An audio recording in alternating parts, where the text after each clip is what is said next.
पाकिस्तान में महंगाई में इजाफे का इम्कान। महंगाई की शरह 4.5% से 6.3% तक पहुंच सकती है। जून 2026 में महंगाई बढ़ने की शरह 8.9% तक पहुंच सकती है। IMF ने गुज़िश्ता 2 साल की मुआशी कारकर्दगी और रवां साल की मुमकिन मुआशी सूरत हाल भी जारी कर दी।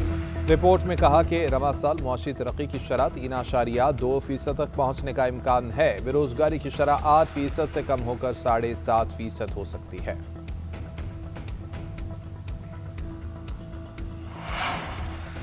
एशियाई तरक्याती बैंक ने भी पाकिस्तान की मुआशी रिपोर्ट जारी कर दी। पाकिस्तान की GDP आउटलुक 2.7 से बढ़ाकर 3% कर दी गई। ADB के मुताबिक पाकिस्तान में बड़ी सनतों की पैदावार में नुमाया तेजी आई है।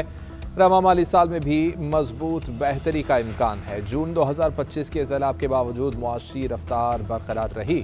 सरमायाकारी और सनती रिकवरी से तरक्की का रुझान जारी है।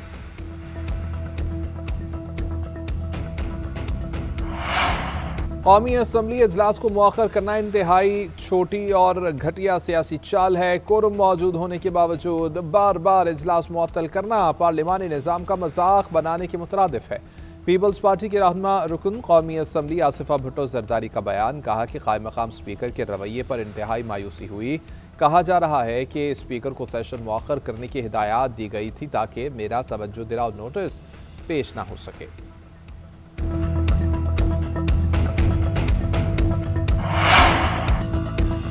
तहरीक इंसाफ का कौमी असम्बली में शदीद एहतजाज, नारेबाजी, हंगामा आराई। बार बार कोरम की निशानदही पर इजलास गैर मुअय्यना मुद्दत तक के लिए मुलतवी करना पड़ा। वक्फा सवालात के दौरान भी PTI अरकान नारे लगाते रहे। अपोजिशन ने नुक्ता एतराज मांगा तो पैनल ऑफ चेयर ने इनकार कर दिया। ऐवान की कार्रवाई एहतजाज और शोर शराबे की नजर हो गई।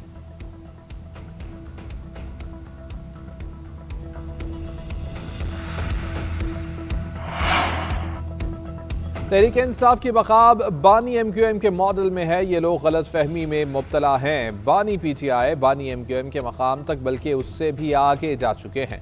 वज़ीर मुमलिकत बराए दाखिला तलाल चौधरी ने कहा कि PTI अरकान अपने बानी की सियासत से तंग और मजबूर हैं।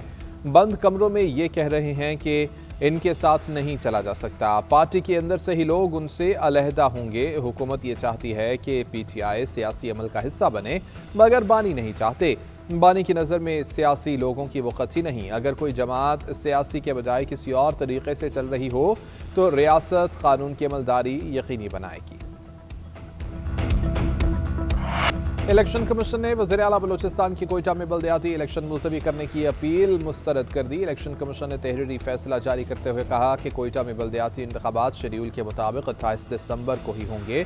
बलूचिस्तान हुकूमत कोयटा में बल्दियाती इलेक्शन के लिए इंतजाम करे।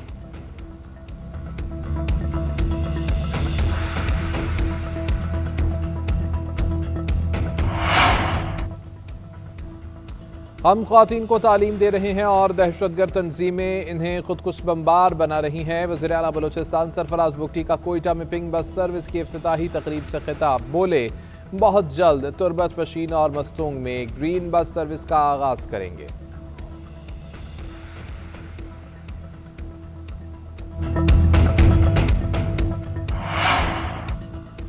पंजाब के 52 शहरों में तरक्याती मंसूबों पर काम होगा। वज़ीर आला मरियम नवाज की ज़ेर सदारत पंजाब डेवलपमेंट प्लान से मुताल्लिक़ इजलास। 19 दिसंबर को तरक्याती प्लान का आगाज करने की हिदायत। 3 जून 2026 को अहम मंसूबे मुकम्मल करने की डेडलाइन दे दी गई। 52 शहरों की तरक्की के लिए 304 अरब रुपए रखे गए हैं। पहले मरहले में 166 अरब रुपए के तरक्याती मंसूबों की मंजूरी दी गई। इजलास में गलियों, पार्क, सीवरेज और ड्रेनेज अपग्रेडेशन की रिपोर्ट पेश की गई। पहले मरहले में बूरेवाला, खानेवाल, लाला मूसा, मेलसी शामिल, सलामाली, वहाड़ी, अटक, लैया, अलीपुर और जड़ामाला भी शामिल। मजीद 43 शहरों में तरक्याती कामों का आगाज दूसरे मरहले में होगा।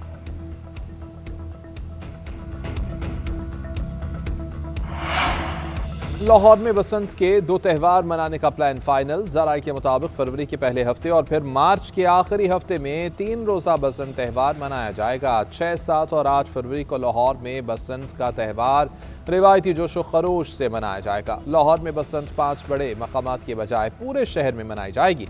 सीनियर सूबाई वजीर मरियम औरंगजेब की सरबराही में होने वाले इजलास में हतमी तारीख और प्लान को फाइनल किया गया।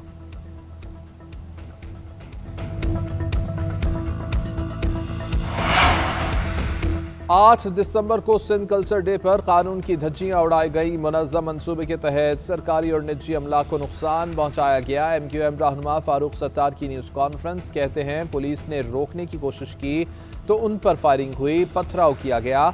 अदालत में रवैया ये था कि किसी मुलजिम को वकील की जरूरत ही नहीं पड़ी। कल्चर डे की आड़ में रैली में सोची समझी साजिश के तहत मुल्क मुखालिफ नारे लगाए गए। कराची की शाहराहों पर रियासत के अंदर रियासत कायम की गई। हम इंतजार करते रहे हुकूमत सिंध का इस पर क्या रद्द अमल आता है। सारे अमल को अफसोसनाक और ख़तरनाक कहते हैं, इसकी भरपूर मजम्मत करते हैं। इंसानी हकूक़ के आलमी दिन पर भी MQM लसानी सियासत से बाज नहीं आई। तर्जुमान सिंध हुकूमत सादिया जावेद का फारूक सत्तार की प्रेस कॉन्फ्रेंस पर रद्द अमल। कहा कि सिंधी कल्चर डे मजमूई तौर पर पुरअमन रहा है। हुकूमत ने कानून तोड़ने वालों को रोका और शरपसंद अनासिर को गिरफ्तार किया। चंद शरपसंद अनासिर की वजह से पूरी कम्युनिटी को जिम्मेदार नहीं ठहराया जा सकता। MQM शायद माजी को भूल गई है। 12 मई के वाकयात सबके सामने हैं।